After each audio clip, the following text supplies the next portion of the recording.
I really like zombies. In fact, all my favorite games have some sort of zombie in it, and they're generally just my favorite type of monster. Some of the first games I've ever played on Roblox was Zombie Attack and Zombie Rush, which were basically the introduction to my appreciation of zombies. I have a decent amount of experience with both of these games, and I have a fairly strong understanding of both. I really enjoy playing these games, and it has been a treat getting to meet other people in the community. But what cannot be denied about these games is the amount of rivalry between them. Ever since Zombie Attack released post-Zombie Rush in 2017, both games have been at each other's throat and have been continuously compared to each other. Which is understandable considering they're both relatively known. They both share many similarities. I mean, they both have waves of enemies to fight through, ranged and melee weapons, tons of maps to vote on, a large almanac of zombies and bosses, a leveling system, and I think that's all. Sure, these games are similar, but there are many differences in how each of them are played and experienced. So let's begin with the first game I started playing. I played this game a lot when I first started playing Roblox. If I recall correctly, Zombie Attack was actually the first game I started playing consistently here. In fact, I played this game so much, my mom actually had to ban me from playing it for 2 years, so it was pretty refreshing to returning to it 7 years later. Zombie Attack's gameplay loop is pretty simple. You get a ranged and a melee weapon with the sole goal of mauling down as many zombies as feasible. I like that you're thrown into the action and the player immediately knows what the game's about, thanks to being given weapons and the zombies on the map. No tutorial needed, which is something I wish a lot more games did. Tutorials are great and all, but context is more than enough to teach the player how to play a game, and it makes them feel smarter as well. Zombies come in different sets of waves, getting harder and harder as time goes on, so you have to lose eventually. Every 10 waves though, after the initial one, there will be a boss. The boss is a tankier zombie with a couple of zombies. During this time, the boss will be the only zombie on the field, and it is essential to kill it in order to progress.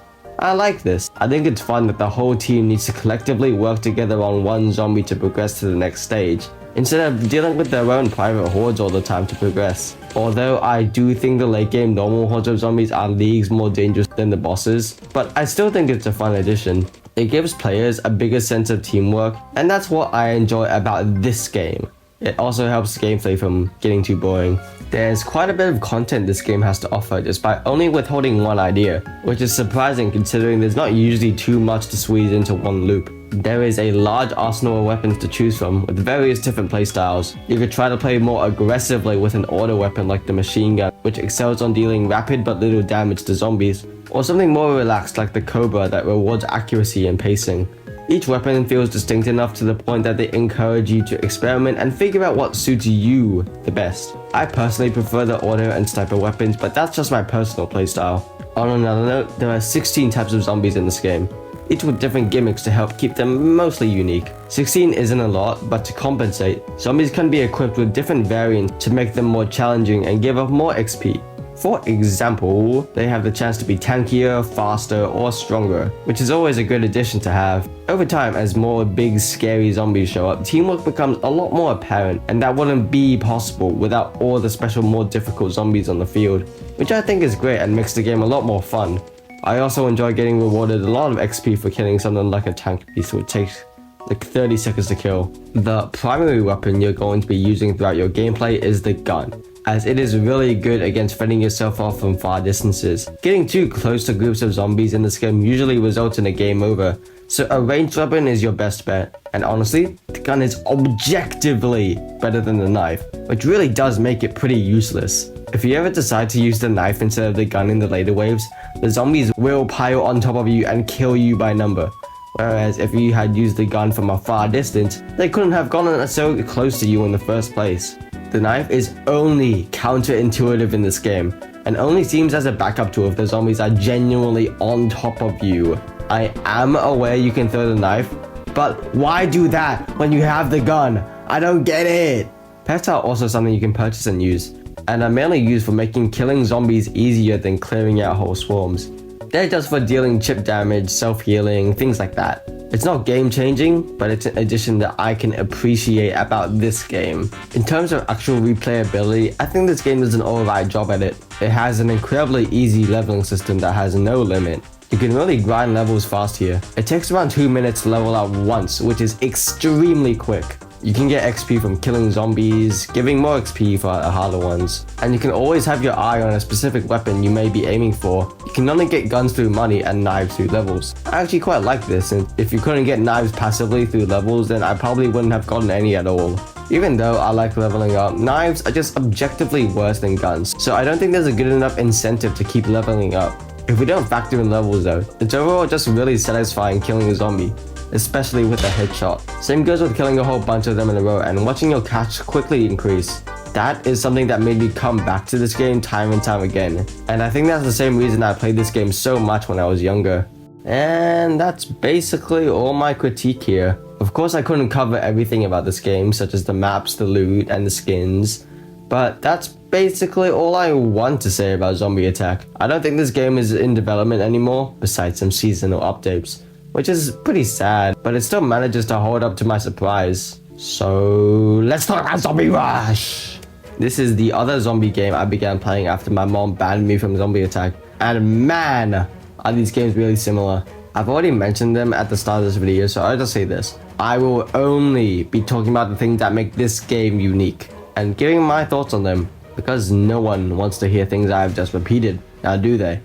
Now, instead of Zombie Attack's gimmick of zombies spawning in set waves, this game functions a tad differently. In the Zombie Rush, zombies spawn simultaneously, and the difficulty increases only when the zombie kill objective is achieved. This introduces a much more aggressive gameplay loop than normal, because if you don't kill the zombies quick enough, they will only continue to snowball, and if you do kill them, the next wave would be even harder. This game also has bosses every 10th wave, but instead of having the boss be on its own after the hordes have been dealt with, the boss actually spawns in along with the horde, and doesn't need to be killed in order to continue.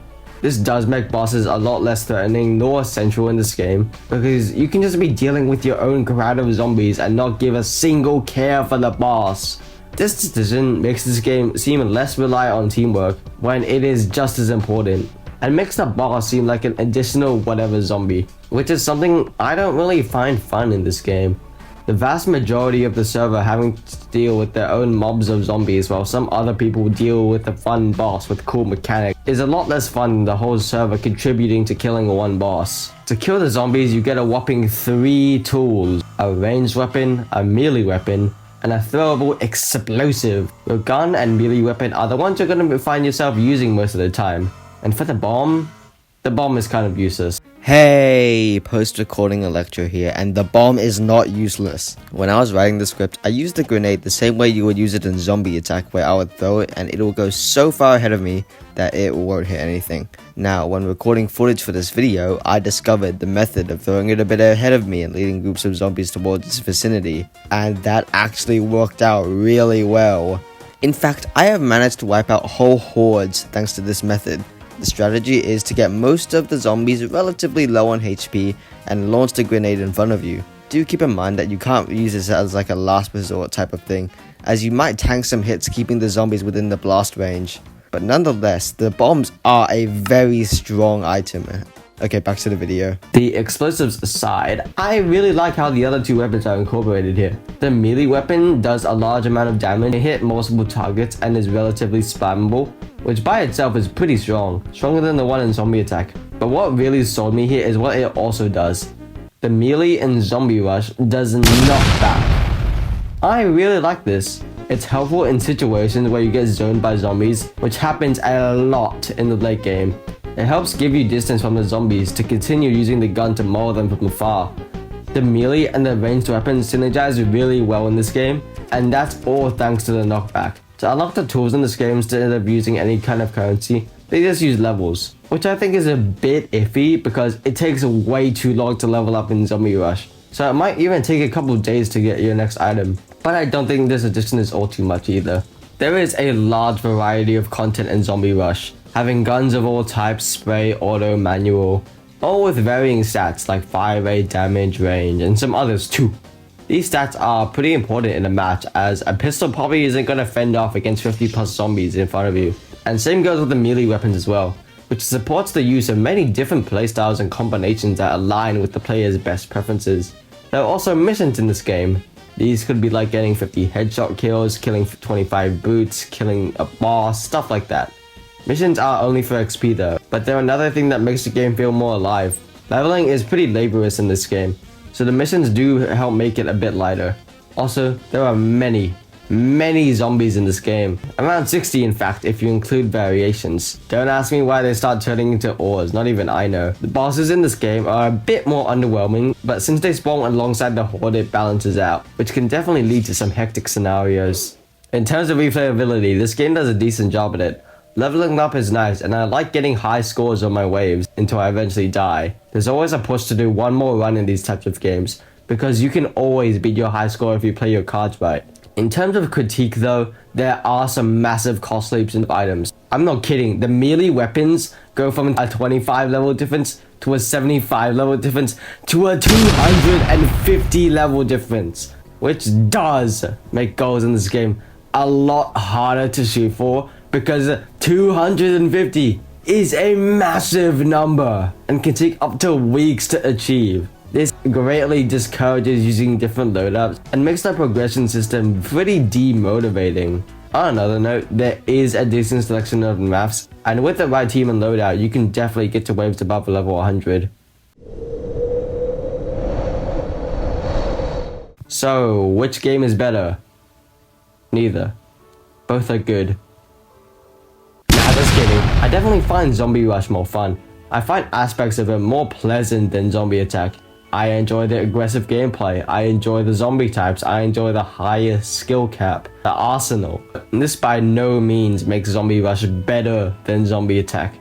That is stupid to say. Both games appeal to different playstyles. If you want a more relaxing, casual experience, I'd recommend you play Zombie Attack. And if you enjoy playing aggressively, I'd recommend Zombie Rush. Can we stop comparing them now?